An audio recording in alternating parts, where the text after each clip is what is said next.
नमस्कार। एमए पूर्वार्ध हिंदी साहित्य का इतिहास द्वितीय प्रश्न पत्र में आधुनिक काल के अंतर्गत हम भारतेंदु युग के साहित्यकार, रचनाएं, उसकी साहित्यिक विशेषताएं पढ़ चुके हैं। आज हम द्विवेदी युग की गद्य की प्रवृत्तियां पढ़ने जा रहे हैं।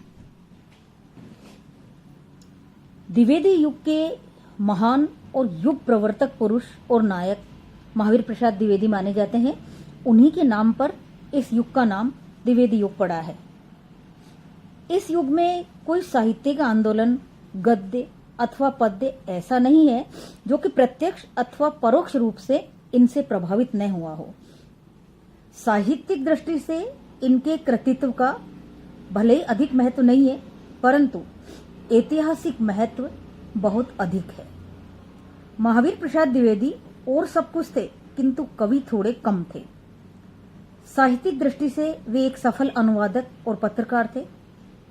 उनकी मौलिक रचनाओं का महत्व नहीं, किंतु वे एक महान शक्ति के प्रतीक थे, जिन्होंने साहित्य की प्रत्येक विधा को अद्भुत बल प्रदान किया। द्विवेदी जी के समान उनकी सरस्वती भी अपने आप में एक संस्था थी। उन्होंने सरस्वती पत्रिका के माध्यम से नए कवि और नए लेखक पैदा किए। और सबसे बड़ी विशेषता जो द्विवेदी युग की विशेषता है और उनके नाम से जिसे जाना जाता है, वो ये है कि उनकी गद्य शैली और भाषा का संस्कार बहुत महत्वपूर्ण योगदान है। भाषा की अस्थिरता को दूर करके तथा उसके व्याकरण को शुद्ध करके उसे उन्होंने एक स्थिर रूप और व्याकरण प्रदान किया। विभक्तियों के प्रचार और पैराग्राफ पद्धति के प्रसार का श्रेय उन्हीं को जाता है। गद्य लेखक व्याकरण की भूलों, विषय प्रतिपादन की शिथिलता और अव्यवस्था पर ध्यान नहीं देते थे। कवि लोग खड़ी बोली में ब्रज भाषा और अवधी भाषा के शब्दों तथा क्रियाओं का मनमाना प्रयोग कर रहे थे। द्विवेदी जी ने भाषा संस्कार का आंदोलन छेड़ा। इस कार्य में उनके साथ कामता प्रसाद, गौरीशंकर मिश्र और चंद्रधर शर्मा गुलेरी ने भी सक्रिय योगदान दिया। द्विवेदी युग की जो गद्य की प्रवृत्तियां हैं, ये विशेषताएं हैं, उन्होंने उसके अनुरूप ये सारे कार्य किए। विषय के अनुरूप गद्य शैली का आदर्श स्थापित किया। कविता के क्षेत्र में उन्होंने कोई नया आदर्श सामने ही नहीं रखा। सिरधर पाठक ने इतिवृत्तात्मक शैली का प्रयोग किया था। हालांकि उनकी प्रवृत्ति स्वच्छंदतावादी थी। द्विवेदी जी ने इस शैली को प्रोत्साहन दिया। बंगला की कोमलकांत पदावली की अपेक्षा मराठी की इतिवृत्तात्मक शैली द्विवेदी जी के मन के अधिक अनुकूल रही। द्विवेदी जी की अपनी कविताओं को कोई खास महत्व नहीं है, किंतु इनके संपादन काल में जिन हिंदी कवियों का उदय हुआ, उनमें निश्चित रूप से हिंदी कविता गौरवान्वित और महिमाशाली बनी।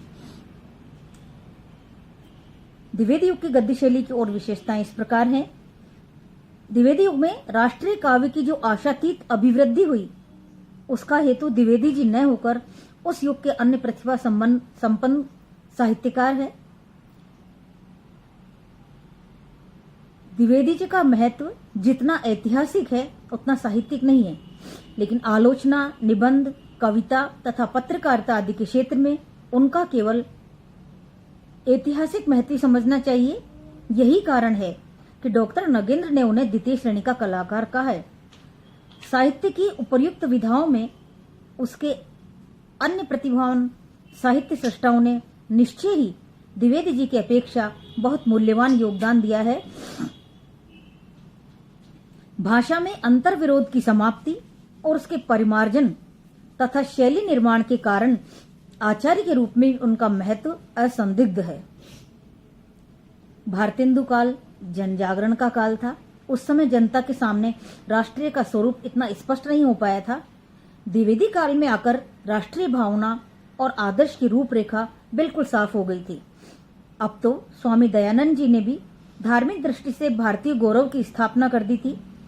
संस्कृत साहित्य के अध्ययन और पुरातत्व की खोजों से भारत का महत्व विदेशों में बढ़ रहा था। अब भारतीय हीन भावना के स्थान पर भारतीयता के महत्व का अनुभव करने लगे थे। फलस्वरूप इस काल में प्राचीन संस्कृति का पुनर्जागरण हुआ। प्राचीन संगीत, चित्र तथा स्थापत्य कलाओं की पुनः प्रतिष्ठा हुई। भातखंडे ने संगीत के क्षेत्र में तथा अवनींद्रनाथ ठाकुर और रवि शर्मा ने चित्रकला में विशेष योगदान दिया।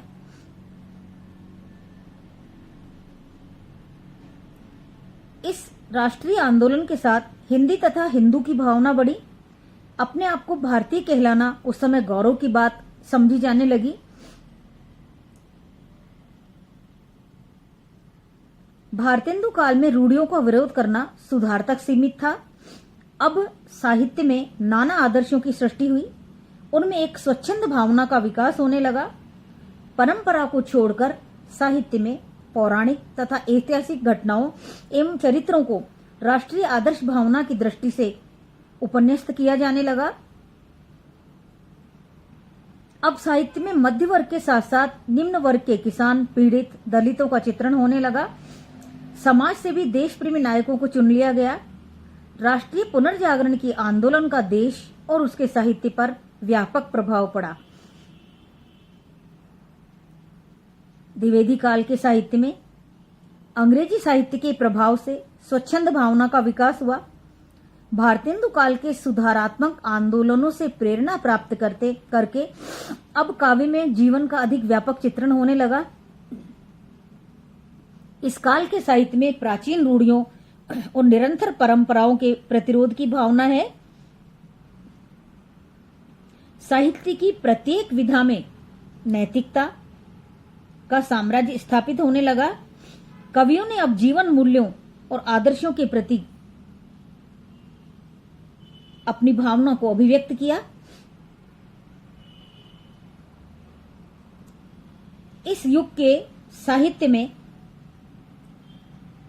पाश्चात्य संस्कृति के बौद्धिकतावाद से भी इस युग का साहित्य प्रभावित हुआ और कवि को हिंदू जागरण के लिए भारत के अतीत गौरव और सांस्कृतिक उच्चता का प्रतिष्ठापन करना अभिष्ट था।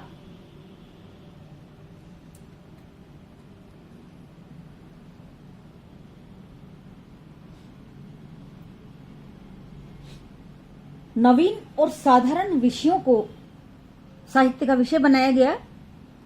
आचार्य शुक्ल ने इस संबंध में लिखा है, खड़ी बोली का प्रचार बढ़ता दिखाई दिया और काव्य के प्रभाव के लिए कुछ नई भूमियां भी दिखाई पड़ती थी।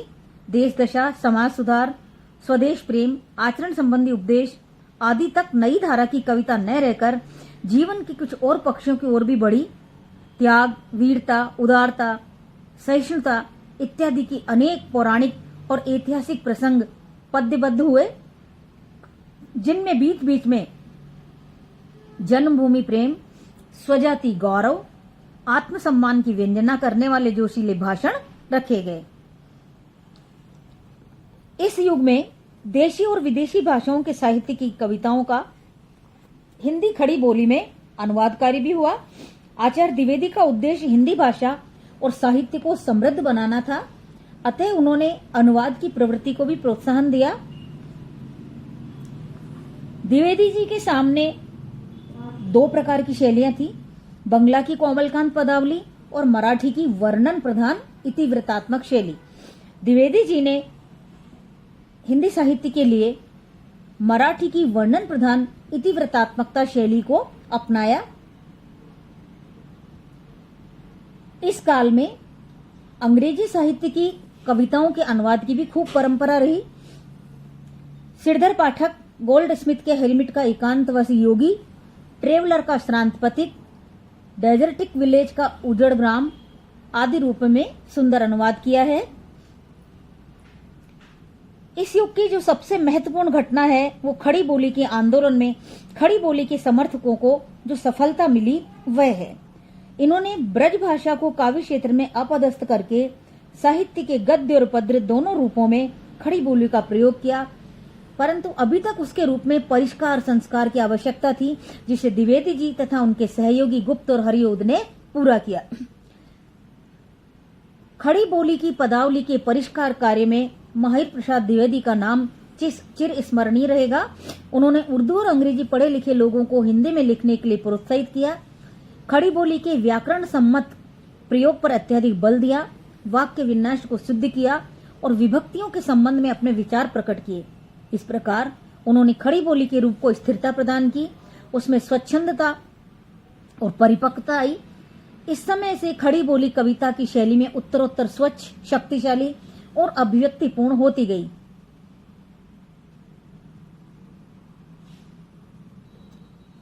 इस युग में कुछ कवि ऐसे भी हुई जिनकी रचनाओं में कविताओं की और बहुत सी विशेषताएं हैं, जैसे मुक्तक, गीतात्मकता, भाषा की लाक्षणिकता और रहस्यात्मकता, और इन सब का मूल द्विवेदी युग की कविता में है।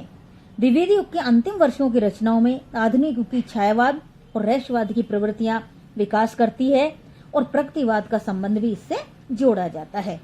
इस प्रकार द्विवेदी युग के कवियों ने साहित्य, जाति, देश की सेवा की, कवि के स्वतंत्र व्यक्तित्व की प्रतिष्ठा बनाई, अतीत का चित्रण करते हुए वर्तमान को नहीं भूले, सांस्कृतिक रक्षा के लिए साथ साथ सुधार का भी ध्यान रखा, जातीय अभ्युत्थान होते हुए भी देश हित का गान गाया, और इस प्रकार से उस समय द्विवेदी युग को जो हम आज तक याद करते हैं, वो सबसे बड़ी उनकी देन है गद्य की प्रवृत्तियों का विकास और भाषा का परिष्कार।